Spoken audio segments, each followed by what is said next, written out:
Bonjour, donc je suis très heureux de faire une vidéo avec mon ami Jacques Bach qui va nous parler de la vision sans tête et puis de son chemin spirituel. Donc Jacques est un ami de Belgique, il habite Gand.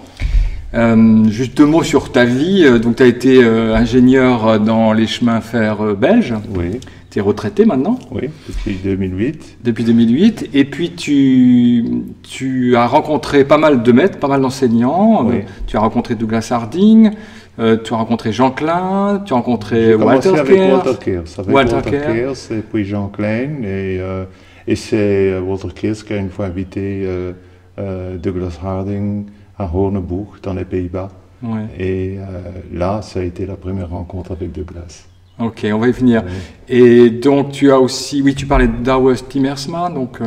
Par après, un certain temps, j'ai suivi Douglas. Je l'ai invité souvent à Gand. On a été ensemble même dans la Belgique, Bruxelles, on était aux Pays-Bas. Et puis, je crois que c'est dans les années 80, j'ai quitté. Hein, j'ai suivi une autre voie. Et puis, après un certain temps, j'ai rencontré Douwe Timmersma des Pays-Bas, donc enseignant, donc professeur à l'université de Rotterdam. Et qui était un disciple de Nisargadatta Maharaj. Nisargadatta Maharaj, oui. Reconnu par Maharaj comme un homme, un maître éveillé. Et là aussi, j'ai suivi tout un temps, mais je n'ai jamais perdu de vue cette vision. Que je ne comprenais pas. Ouais. Et c'est par Douwe Timmersma que vraiment j'ai compris de quoi il s'agissait. Et là, aujourd'hui, d'ailleurs, tu partages en fait, en Belgique, tu partages l'enseignement de la vision sans tête de Douglas Harding avec des groupes. Et puis, tu partages aussi l'enseignement de Douwe par ailleurs, quoi. Oui, c'est Douwe qui nous a incité de faire des petits groupes de méditation. Et il insistait sur le silence. Ouais. Hein, le silence et le partage, et ne pas discuter. Et alors j'ai commencé à faire des groupes avec des amis qui connaissaient Richard Lang, et après j'ai été rencontré aussi ici à la Mastre. Donc revenons à ta rencontre avec Douglas. Comment ça s'est passé en fait, et puis c'était quand? Ah, je ne sais plus très bien quelle période, mais c'était dans les années 1978, je crois, quelque chose de ce genre-là. 78, donc. 78. Je le dis pour nos amis. 78. Oui, on avait déjà suivi quelques années Walter Kears. Il était très clair, il était très intéressant, il parlait de l'Advaita. C'était donc...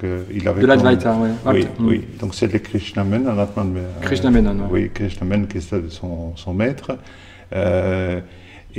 C'était très clair, mais quand il avait invité alors Douglas, et dès que Douglas commençait, il disait ce que je raconte ici est plus proche de vous que, je trouve pas le terme nouveau, la veine jugulaire. La veine jugulaire, eh bien je me suis réalisé que tout ce que j'avais entendu de Jean Klein, de Walter Kears, et qui était pour moi encore assez mental, était une réalité. Une réalité. Ça, c'est une phrase du Coran, d'ailleurs, que Douglas citait quelquefois. Oui. Douglas citait beaucoup de maîtres. Et donc là, quand tu as rencontré Douglas, lors de ce premier stage, en 78, ça a été clair pour toi Oui. Non, mais j'ai bien compris que c'était quelque chose de beaucoup plus proche de moi, beaucoup plus réel, beaucoup plus concret que ce que je pensais. Je comprenais mentalement et je sentais très bien qu'il y avait une vérité de ce que Jean Klein racontait, Walter Kears, ce que je lisais dans d'autres maîtres, mais que c'était vraiment quelque chose de très concret. Là, avec Douglas, j'ai compris. Et donc après 78, donc comme tu disais tout à l'heure, tu t'es allé vers d'autres voies. J'ai piloté, avec des amis, on a invité à plusieurs reprises Douglas. Ah, il est venu plusieurs reprises, oui, il est venu chez nous à la maison. Nous avons été chez lui à Acton, avec mon épouse et mon petit, et par après les deux autres enfants. Donc j'ai rencontré plusieurs fois. Tu l'as bien connu, Oui, assez bien. Et chaque fois, à chaque rencontre, c'était une grande joie de le voir et de vivre cela. Mais ce n'était pas encore intégré. J'avais l'impression que ce n'était pas intégré. Et puis à un certain moment, comme on avait quand même des petits problèmes relationnels, on a cherché un autre moyen de solutionner ces problèmes. Et ça, c'était une voie en cul-de-sac. Alors j'ai rencontré par après Douwe Timmersma, parce que Douglas était décédé à ce moment-là. Ouais. Hein, et j'ai continué avec Douwe pendant aussi jusqu'à son décès. Il est mort en 2011, non? Oui. Douglas est décédé en 2007. Ouais. Oui, ouais. Oui. Et donc, alors comment tu es revenu à cet enseignement de la vision sans tête après?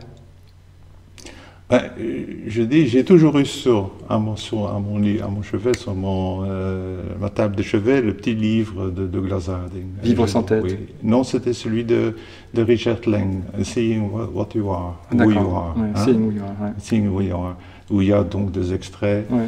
Et de temps en temps, je lisais là-dedans et j'essayais de visualiser ça, de revenir à cette source. Et à un certain moment, j'ai réinvité donc Richard, je l'avais parlé à Douwe, hein, et j'ai invité Richard et de fil en aiguille. Au fait, chez moi, c'était au compte-gouttes.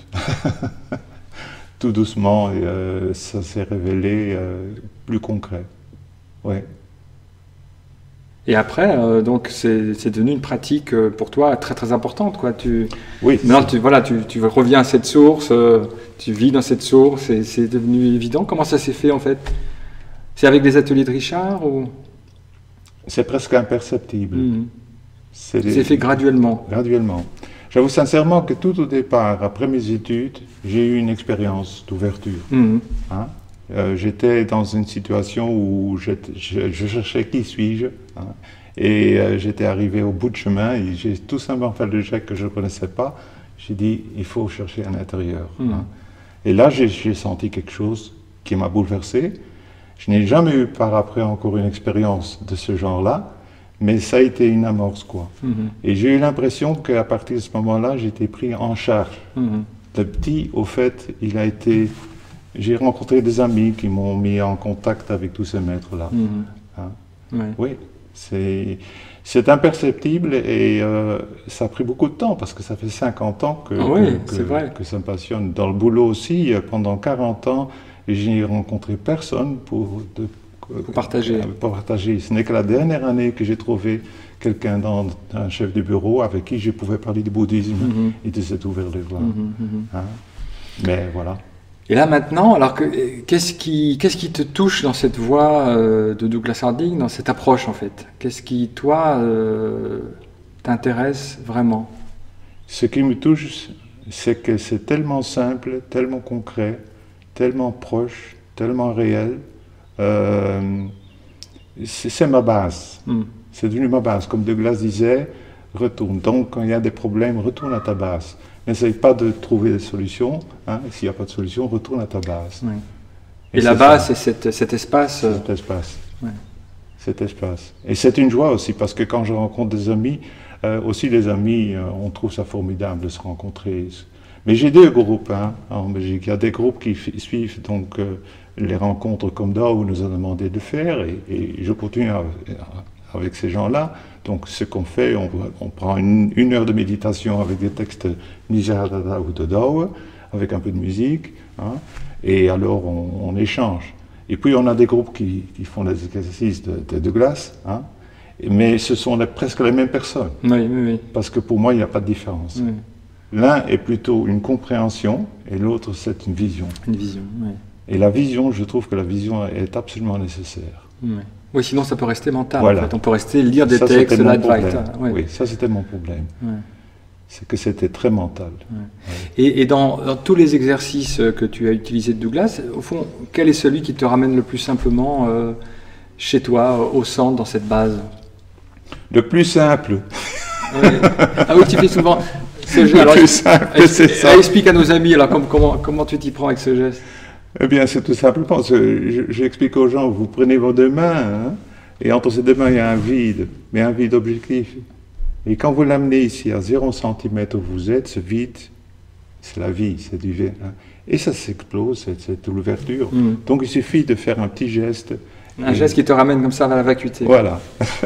Mais tous les autres exercices, toutes les autres expériences sont des expériences qui vous ramènent effectivement à cette source. Mm. Et qu'est-ce que ça a changé dans ta vie? Ça a un peu intéressé nos amis. Qu'est-ce que ça a changé dans ta vie de réaliser cette base, quoi, de concrètement vivre à partir de cette ouverture? Premièrement, c'est qu'il n'y a plus aucun doute. Ça, c'est vraiment la réalité. Hein? Ouais. Partout où je lis des textes, je trouve cette même réalité. Donc, il y a une confiance immense dans cette ouverture. Ouais. Hein? Et c'est une joie. Une joie d'être en face d'une personne et de pouvoir dire, oui, je suis toi, j'ai ton visage. Donc ce partage est fantastique. Et puis ça m'aide aussi dans le côté familial, les amis, tout ça, qui ne pratiquent pas cela, quand même de trouver mon chemin, de trouver une certaine paix, accepter les problèmes et voir comment il faut vivre. Et voir qu'au fait, c'est le petit ne fait pas grand-chose. Quand tu dis le petit, tu veux dire le petit Jacques, l'individu? Le petit Jacques, oui. Et tu partages donc, tu partages cet enseignement, et enfin, je veux dire, les gens sont touchés, tu sens que c'est un enseignement qui se développe en Belgique, qui touche de plus en plus de monde, ou c'est encore finalement une petite minorité, quoi, J'avoue sincèrement qu'à Louvain et à Gand, il y a des amis qui viennent régulièrement. Donc il y a un petit noyau d'amis, on se voit quand même plusieurs fois par mois. Et dans ce noyau, il y a quand même 3-4 personnes qui voient très bien. Et là, c'est merveilleux d'entendre leur façon d'interpréter cette vision. Hein? Donc, la façon d'interpréter la vision, oui, je comprends. Donc ça, c'est très beau. Ouais.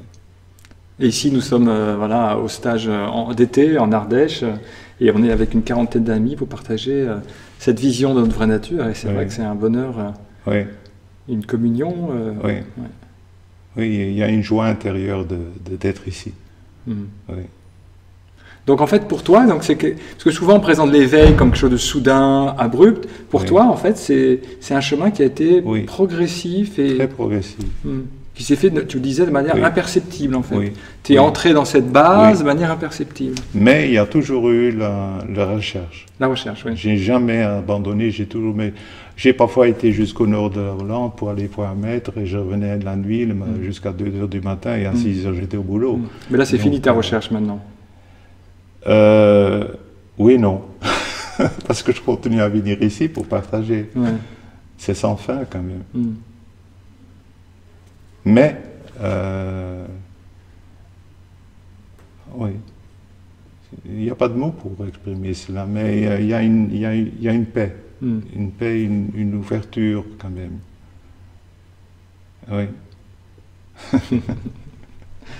Bon, Jacques, je te remercie beaucoup. Merci pour ce témoignage.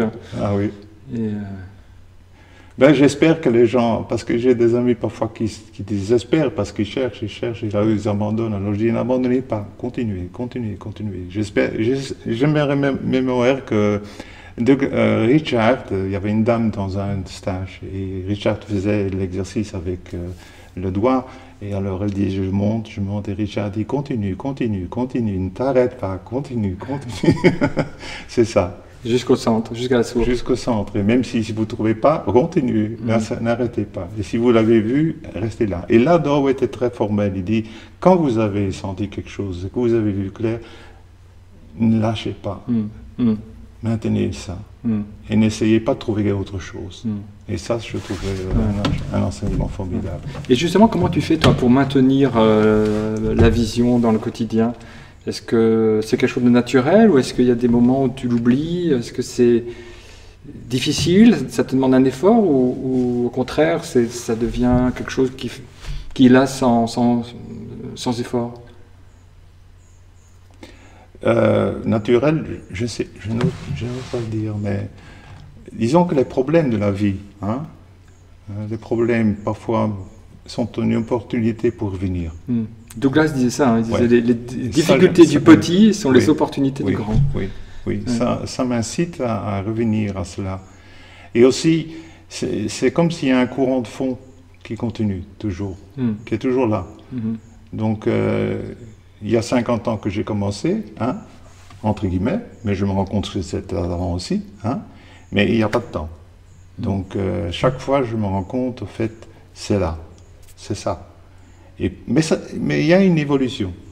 Donc, il y a la vision, comme dit Douglas, et puis il y a la réalisation, tantôt. Et là, la réalisation, ça peut durer encore des années, ça peut durer des vies, comme ça, je m'en fous. Le principal, c'est que c'est ça. Oui. Tu es revenu chez toi, dans ta vraie maison. C'est ta vraie demeure. Une vraie demeure, oui. Oui. Cette vraie demeure internelle que je ne comprends pas. Oui, hein? Que tu vois. Oui, que tu es. Je ne sais rien voir ici. Mais oui, il y a une confiance totale là-dedans. Oui. Et je me rends compte que tout qu'on fait, on fait rien. Ouais. Oui, c'est là. Hein? Comme dans le christianisme, on dit ce n'est pas ma volonté, c'est ta volonté. C'est un peu ça. Ouais. Je couperai. D'accord. Ok. Mais il y a aussi une partie de dévotion là-dedans. Hein. Oui. En quel sens? Il y a aussi une dévotion envers le maître, une reconnaissance absolue envers Douglas et aussi envers Dow. Parce que Dow m'avait demandé comment se groupes, et même si c'est périclité parce qu'il n'y avait plus personne qui venait au groupe, j'ai dit je continue, parce que Dow m'a demandé de le faire. C'est par amour pour le maître. Et le maître, pour moi, c'est celui qui a pointé vers ce que je suis, qui tenait un miroir, qui dit tu es cela. Et ça c'est merveilleux. Donc c'est deux maîtres en fait, Dow et Douglas. Oui. Mais les autres aussi. Oui. On fait Jean Klein a dit des choses qui m'ont... Hein, Walter Keyes aussi. Et maintenant j'ai d'autres maîtres encore. Hein. Ma famille, mes enfants, mon épouse. La vie. La vie. Et ça sont des maîtres qui en fait, oui, on dit souvent qu'un homme est éduqué 2 fois ou 3 fois, une fois par ses parents, une fois par son épouse et puis par ses enfants. Donc je suis à ma 3e éducation. Oui. Très bien. Et quelque chose que tu voudrais rajouter pour nos amis? Je vais vous rajouter que, quoi qu'il arrive, quoi qu'il advienne, si vous avez vraiment senti et vu quelque chose de ce genre-là, même si vous n'avez pas l'expérience et l'expérience de Crète, voyez donc la valeur de cette vie, cette voie-là. Parce qu'elle court-circuite tout le mental. Et c'est le mental qui, pour moi, est le piège. Oui. Dès qu'on emploie des mots, on commence à, comme tu as dit, on met des voiles. On met des voiles, oui. Hein? Oui. Parce que Dow m'a dit au départ, quand il m'a rencontré, il y a encore des voiles. Et tout à coup, et après un certain temps, j'ai compris, j'ai dit, oui, mais les voiles ne sont pas ici, ils sont là. Oui. Ici, il n'y a pas de voiles, en fait. Ici, il n'y a pas de voiles, mais ils sont là. Mais il avait raison, il y avait des voiles.